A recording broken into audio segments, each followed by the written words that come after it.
Hello বন্ধুরা, technique easy এডুকেশনের পক্ষ থেকে তোমাদের সকলকে স্বাগতম। আশা করি তোমরা সকলেই ভালো আছো। তো আজকে আমি তোমাদের একাদশ দ্বাদশ শ্রেণীর ভূগোল প্রথম পত্র নিয়ে আলোচনা করব এবং আজকে আমরা ভূগোল প্রথম পত্রের পৃথিবীর গঠন নামক যে অধ্যায়টি, সেই পৃথিবীর গঠন নামক অধ্যায় নিয়ে কথা বলবো।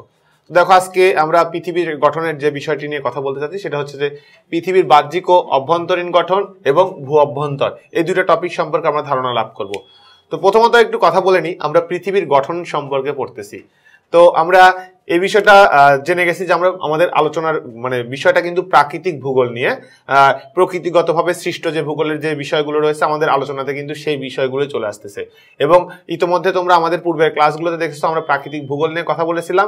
সেই প্রাকৃতিক ভূগোলে আমাদের কোন কোন বিষয়গুলো আলোচনা আসতেছে এবং প্রকৃতির সাথে সম্পৃক্ত যে বিষয়গুলো আমরা কিন্তু ইতোমধ্যে সেই বিষয়গুলো তোমাদের কাছে তুলে ধরেছি। তো যা হোক, আমরা আজকে পৃথিবীর গঠন অর্থাৎ পৃথিবী সম্পর্কে তোমরা যে বিষয়টুকু জানো যে আমাদের মহাকাশে পৃথিবী ক্ষুদ্রতম একটা কিন্তু মানে ছোট একটা গ্রহ, অন্যান্য গ্রহের তুলনায় না পৃথিবীর তো আমাদের সৌরজগতে অনেকগুলো গ্রহ রয়েছে, সেই গ্রহগুলোর তুলনায় কিন্তু বুধ নামক গ্রহটি ছোট। জাস্ট আমি ক্ষুদ্র গ্রহ বা ছোট গ্রহ বললাম এই কারণে যে মহাকাশের সাথে যদি আমি তুলনা করতে যাই তাহলে পৃথিবী কিন্তু ক্ষুদ্রতম একটা জায়গায় অবস্থান করতেছে। তাহলে এই যে আমরা পৃথিবীটার কথা আমরা জানলাম, এই পৃথিবীটার বাইরের দিক এবং ভেতরের অবস্থানটা কেমন সেটা জানবো, অর্থাৎ ভূ অভ্যন্তর ভাগ সম্পর্কে কিন্তু আমরা আজকের ক্লাসে জানবো। তো দেখো, আমরা পৃথিবীর কথা যদি বলি, পৃথিবী যখন সৃষ্টি হবে, সৃষ্টির প্রথমে একদম জ্বলন্ত বাষ্পপিণ্ড রূপে ছিল, একদম জ্বলন্ত অবস্থায় ছিল। সেটা ক্রমান্বয়ে তাপ কমতে কমতে একটা শীতল পর্যায়ে আসে। তো এক পর্যায়ে সেখানে একটা শীতল পর্যায়ে আসার পর এক পর্যায়ে কঠিন রূপ ধারণ করেই কিন্তু আমাদের এই পৃথিবীর সৃষ্টি হয়, পৃথিবীর সূত্রপাত হয়। এবং তার পরবর্তী থেকে আমরা দেখবো যে এখানে বিভিন্ন ধরনের উপাদানের সমন্বয়ে মানুষের বসতি, গাছপালা, বৃক্ষ, যাই কিছু বলি না কেন, এগুলোর কিন্তু সূত্রপাত হচ্ছে। তাহলে এই যে সৃষ্টির পর্যায়টা আমরা দেখলাম, তো এই যে এর ভেতরে কিছু প্রথম সামনের দিকের অংশটা এবং ভেতরের অংশটা সামনের দিকের অংশটা একটু পাতলা ছিল, তারপরে মাঝখানের অংশটা লবণের মতো অবস্থানে ছিল, লবণের মতো গ্যাসীয় উপাদানে ছিল, এবং একদম কেন্দ্রের যে অংশটা একটা কঠিন আকৃতিতে ছিল, কঠিন আকারে ছিল, যেটা পরবর্তীতে আমরা দেখবো যে আমাদের যে তিনটা স্তর রয়েছে, আমরা সেই তিনটা স্তর আলোচনা করতে গিয়ে সেই বিষয়গুলো সম্পর্কে জানতে পারবো। তাহলে যে জাস্ট পৃথিবীর সৃষ্টির পর্যায়টা জানলাম, এখন আমরা ভূ অভ্যন্তর ভাগ বলতেছি। দেখো, ভূ অভ্যন্তর অর্থাৎ এই যে আমরা যে ভূমি রূপটা আমরা দেখব, পৃথিবী নামক যে গ্রহ, সেই গ্রহের যে ভূমি রূপটা আমরা দেখব, এই ভূমি রূপের অভ্যন্তর ভাগে কোন কোন বিষয়গুলো রয়েছে সেই বিষয়গুলো। এখন ভূ অভ্যন্তরের আমরা এই যে বিষয়গুলোর কথা বলতেছি, যে কোথাও দেখা যাচ্ছে যে কঠিন আকার বা কোথাও দেখা যাচ্ছে যে তাপমাত্রা অনেক অনেক বেশি, তাহলে এগুলো আমরা কিভাবে নির্ধারণ করতেছি? আসলে এগুলো আমাদের নির্ধারণ করা হচ্ছে ভূকম্পন তরঙ্গের মাধ্যমে। ভূকম্পন তরঙ্গের মাধ্যমে কিন্তু আমরা এই যে পৃথিবীর বাহ্যিক, বিশেষ করে বাহ্যিকটা তো এমনি দেখা যাচ্ছে, আমাদের যে অভ্যন্তরীণ যে গঠনটা আছে, আমরা সেই অভ্যন্তরীণ গঠন অর্থাৎ আমাদের ভূ অভ্যন্তরের গঠনটা কিন্তু আমরা ভূকম্পন তরঙ্গের মাধ্যমে নির্ধারণ করতে পারছি। কেননা ভূকম্পন তরঙ্গ ব্যতীত সেগুলো নির্ধারণ করা সম্ভব নয়। এই কারণেই যে সেখানে আমরা যত নিচের দিকে যেতে থাকবো, তাপমাত্রাটা প্রতিনিয়ত বাড়তে থাকবে। বিষয়টা এরকম, একটু দেখো যে আমরা যদি সমগ্র আমাদের পৃথিবীটা তো গোলাকার পৃথিবী, তো এই গোলাকার পৃথিবীটাকে যদি আমরা দেখি, সেক্ষেত্রে আমরা কি দেখি যে এইটুকু এখানে একটা বিষয় দেখি আমরা, যে একটা খণ্ড যদি এখানে আমরা দেখাই, তাহলে এই যে আমাদের উপরিভাগ, এই উপরিভাগ থেকে আমরা এইখানে যত নিচের দিকে নামতে থাকবো, আমাদের তাপমাত্রা কি হবে? ততই বাড়তে থাকবে। অর্থাৎ আমরা এই যে কেন্দ্র পর্যন্ত আমাদের যে এখানে যে কেন্দ্রমণ্ডলটা রয়েছে, অর্থাৎ আমাদের এই কেন্দ্রমণ্ডলটাতে আমরা দেখি যে আমাদের তাপমাত্রাটা অত্যাধিক পরিমাণে বেশি। জাস্ট আমরা এখানে একটা অংশ দেখাচ্ছি, এই কেন্দ্রমণ্ডলটাতে আমাদের তাপমাত্রাটা অত্যাধিক পরিমাণে বেশি থাকে, যা বেশি থাকার কারণে আমরা দেখতেছি যে আমাদের সেখানে কিন্তু অন্য কোনো মাধ্যমে বা অন্য কোনো উপায়ে কিন্তু আমাদের সেখানে পৌঁছা সম্ভব নয় বা সেটা সম্পর্কে জানা সম্ভব নয়। এই কারণে আমরা বলতেছি যে ভূকম্পন তরঙ্গের মাধ্যমে আমরা কি করছি, আমরা এই পৃথিবীর অভ্যন্তরীণ ভাগের গঠন সম্পর্কে বা পৃথিবীর অভ্যন্তরীণ ভাগে যে সকল উপাদানগুলো রয়েছে, আমরা সেই সকল উপাদানগুলো কিন্তু নির্ধারণ করতে সক্ষম হচ্ছি। তো দেখো, আমরা যদি পৃথিবীর আকৃতি সম্পর্কে বলি, তাহলে আমাদের দুইটা অঞ্চলের কথা বলতে হবে। আমরা যদি নিরক্ষীয় অঞ্চলের কথা বলি, তাহলে নিরক্ষীয় অঞ্চলের ব্যাসার্ধ হচ্ছে 6378 কিলোমিটার। এটা আমাদের মনে রাখতে হবে, 6378 কিলোমিটার। এটা হচ্ছে নিরক্ষীয় অঞ্চলের। আর একটা হচ্ছে 6357 কিলোমিটার, এটা হচ্ছে মেরু অঞ্চলে। আচ্ছা, এটা আমরা প্রথমটা পেলাম হচ্ছে নিরক্ষীয় অঞ্চলের ব্যাসার্ধ। পৃথিবীর যে ব্যাসার্ধ, সেই নিরক্ষীয় অঞ্চলের ব্যাসার্ধর কথা যদি আমরা বলি, নিরক্ষীয় অঞ্চলের ব্যাসার্ধ, নিরক্ষীয় অঞ্চলে, আর একটা হচ্ছে মেরু অঞ্চলে, মেরু অঞ্চলে। তাহলে নিরক্ষীয় অঞ্চলে ব্যাসার্ধ হচ্ছে 6378 কিলোমিটার, আর মেরু অঞ্চলে ব্যাসার্ধ হচ্ছে 6357 কিলোমিটার। এই দুটা তথ্য আমাদেরকে অবশ্যই মনে রাখতে হবে। তো এই যে দুটা অপশন মানে উপাদান আমরা পেলাম, এখন দেখো যে নিরক্ষীয় অঞ্চলে একটু বেশি এবং মেরু অঞ্চলের ব্যাসার্ধটা কম কেন, এটাও তো একটা মানে আমাদের ভেতরে প্রশ্ন আসতে পারে, যে মনে প্রশ্ন আসতে পারে যে কেন কম বেশি হচ্ছে, সেটা আমরা জানবো। তবে তোমাদেরকে একটা কথা বলে রাখি, যে তোমাদের যেহেতু সৃজনশীল পদ্ধতিতে পরীক্ষা হয় এবং এমসিকিউ অ্যান্সার করতে হয়, সেক্ষেত্রে তোমাদেরকে কিন্তু এই তথ্যগুলো অবশ্যই মনে রাখতে হবে, যে নিরক্ষীয় অঞ্চলে কতটুকু, মেরু অঞ্চলে কতটুকু ব্যাসার্ধ, সেটা মনে রাখতে হবে। তো নিরক্ষীয় অঞ্চলে একটু বেশি হওয়ার পেছনে একটাই কারণ, যে আমরা যদি নিরক্ষীয় অঞ্চল কোনটাকে বলি, যে এটা আমরা একটা পৃথিবীর অবস্থান দেখালাম, তো এটা হচ্ছে আমাদের নিরক্ষীয় অঞ্চল, একদম পৃথিবীর মাঝখান দিয়ে যে অঞ্চলটা আমরা এখানে মানে ধারণা করতেছি, এটা হচ্ছে আমাদের নিরক্ষীয় অঞ্চল। তাহলে এটাকে আমরা বলতেছি নিরক্ষীয় অঞ্চল। তো এই নিরক্ষীয় অঞ্চল আর আমাদের এই অংশটা হচ্ছে মেরু অঞ্চল, এগুলো হচ্ছে আমাদের মেরু অঞ্চল।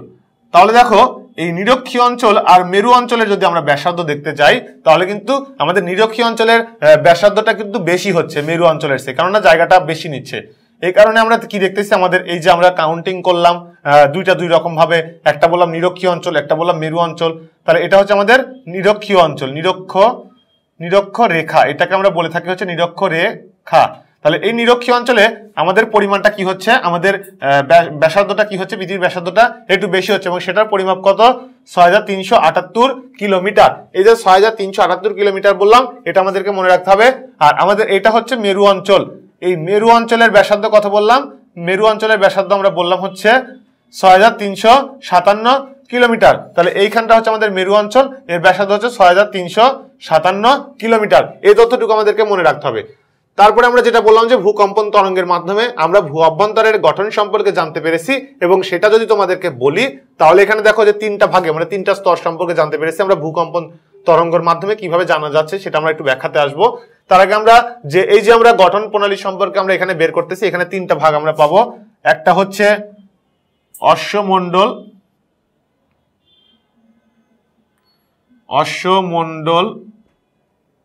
বা ভূত্বক, এটি একটি। আরেকটি হচ্ছে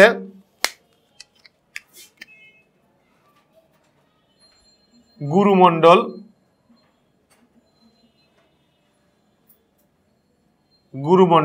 এবং সর্বশেষ যে মণ্ডলটা, আমরা তো তিনটা মণ্ডলের কথাই বললাম, সেটি হচ্ছে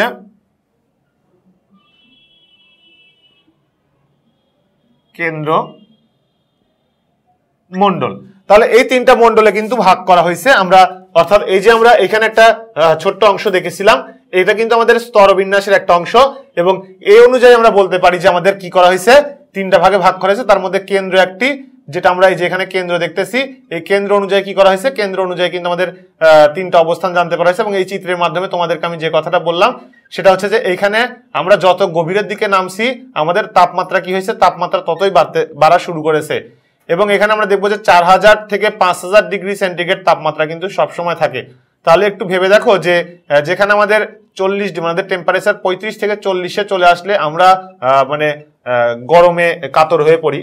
পাশাপাশি 100 ডিগ্রিতেও দেখা যাচ্ছে যে আমাদের মাংস সিদ্ধ করে আমরা খেয়ে ফেলি 100-110 ডিগ্রিতে। সুতরাং সেখানে তাপমাত্রা থাকতেছে 4000 ডিগ্রি থেকে 5000 ডিগ্রি সেলসিয়াস। তাহলে কি পরিমাণ উত্তাপ আমাদের এই কেন্দ্রমণ্ডলটাতে বিরাজ করতেছে, সেটা আমরা জাস্ট উপলব্ধি করলেই বুঝতে পারবো। তো এখন যা হোক, আমরা এই যে অবস্থানগুলো নির্ধারণ করলাম, অবস্থানগুলো সম্পর্কে আমরা জানলাম, এটার তো মাধ্যম তোমাদেরকে প্রথমেই বলছিলাম, যেটার মাধ্যম হচ্ছে ভূকম্পন তরঙ্গ।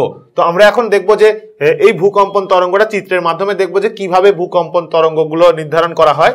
আমরা দেখি যে চিত্রের মাধ্যমে ভূকম্পন তরঙ্গটি। তাহলে দেখো, এখানে আমরা ভূকম্পন তরঙ্গটার সম্পর্কে জানবো। তো আমরা ভূকম্পন তরঙ্গ নিয়ে আমরা আলোচনা করতেছি একটা কারণেই, যে ভূকম্পন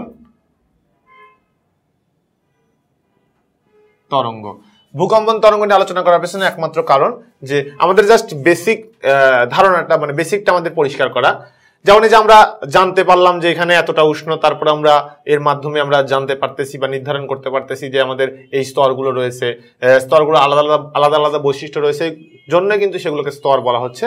তো আমরা ভূকম্পন তরঙ্গের দিকগুলো একটু দেখবো যে ভূকম্পন তরঙ্গগুলো কিভাবে নির্ধারণ করা হয়ে থাকে। তো আমরা যদি দেখি যে এখানে 3 ধরনের তরঙ্গ রয়েছে। আসলে তরঙ্গগুলো কি, যেমন দেখো যে একটা পুকুর, তুমি পুকুরের পাশে দাঁড়িয়ে আসো, সেখানে তুমি কি করলা যে একটা ঢিল নিলা, ঢিল নিয়ে সেখানে পুকুরে ছুঁড়ে মারলা, ছুঁড়ে মারার পর কি হবে, সেখানে একটা তরঙ্গের সৃষ্টি হবে। যেখানে তুমি ঢিলটা ছুটছিলা সেই জায়গাটা কি হবে, তরঙ্গের গতিটা কিন্তু বেশি থাকবে, অর্থাৎ বড় আকৃতিতে হবে। ধীরে ধীরে কি হবে, সেই তরঙ্গটা আস্তে আস্তে আস্তে আস্তে মিলিয়ে যাবে। তো এই কারণে আমরা দেখবো যে আমাদের এই ভূমিকম্পন তরঙ্গ যেখানে উৎপত্তি লাভ করে সেখানে তার গতি প্রবাহটা বেশি থাকে। যেমন এখানে আমরা যদি প্রাথমিক একটা দিক দেখাই, আমরা 3টা ভাগে ভাগ করে নিব। একটাকে বলবো হচ্ছে প্রাথমিক তরঙ্গ, প্রাথমিক, একটা হচ্ছে দ্বিতীয়, আরেকটি হচ্ছে তৃতীয়। এই তিনটা আমরা দেখবো। তাহলে দেখো প্রাইমারি, সেকেন্ডারি এবং আমাদের তৃতীয়টা আমরা দেখতেছি এখানে। তাহলে এই যে 3টা দিক আমরা দেখতেছি, 3টা তরঙ্গ সম্পর্কে আমরা জানতেছি। অর্থাৎ এইখানে দেখবো যে আমাদের তরঙ্গটা গতি প্রবাহটা কিন্তু একটু বেশি, ঠিক আছে, এই কারণে আমরা এটাকে প্রাথমিক তরঙ্গ বলতেছি। এবং প্রতি সেকেন্ড আমরা দেখবো যে 5 থেকে 8 কিলোমিটার এর গতি প্রবাহ, 5 থেকে 8। আমাদের এই তথ্যটুকু লাগবে যে প্রাথমিক তরঙ্গে এর গতি প্রবাহটা কত থাকে। তারপরে দ্বিতীয়তে এসে দেখো যে একটু কমে যায়, অনেক অনেক একটু বলতে অনেকই কমে যায়, 3 থেকে 5, যে এর গতিটা কিন্তু একটু কমে গেছে। তারপর আমরা তৃতীয় ক্ষেত্রে এসে কি দেখবো যে আরো কমে যাচ্ছে, সেটা হচ্ছে 3 থেকে 4। তাহলে এই কম্পনের মাধ্যমে কিন্তু আমরা কি করতেছি, আমরা ভূকম্পন তরঙ্গ সম্পর্কে ধারণা লাভ করতেছি। অর্থাৎ এই যে ভূকম্পন তরঙ্গ, এই কম্পনের উপর ভিত্তি করে কিন্তু আমাদের এই সকল, অর্থাৎ আমাদের যে ভূ অভ্যন্তর ভাগের কথা আমরা বলতেছি, এই ভূ অভ্যন্তর ভাগটা কিন্তু নির্ধারণ করা হচ্ছে।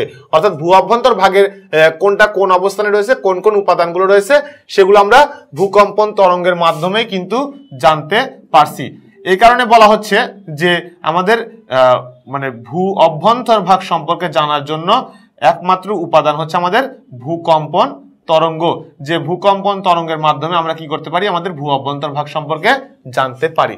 তাহলে আমরা কি কি জানলাম আজকের ক্লাসে, যে বাহ্যিক এবং অভ্যন্তরীণ ভাগটা জানলাম, গঠন জানলাম, মেইনলি হচ্ছে পৃথিবীর গঠনটা সম্পর্কে জানলাম এবং সেটা কিভাবে করা হয়েছে এবং কয়টা ভাগে ভাগ করা হয়েছে সেটা। আমরা পরবর্তী ক্লাসগুলোতে আমাদের যে এই বিষয়গুলো রয়েছে, অর্থাৎ এই যে ভাগগুলো আমরা পড়লাম, অশ্বমণ্ডল বা ভূত্বক, গুরুমণ্ডল, কেন্দ্রমণ্ডল, এগুলো নিয়ে বিস্তারিত আলোচনা করব। এই পর্যন্ত সকলে ভালো থাকো, ধন্যবাদ সবাইকে।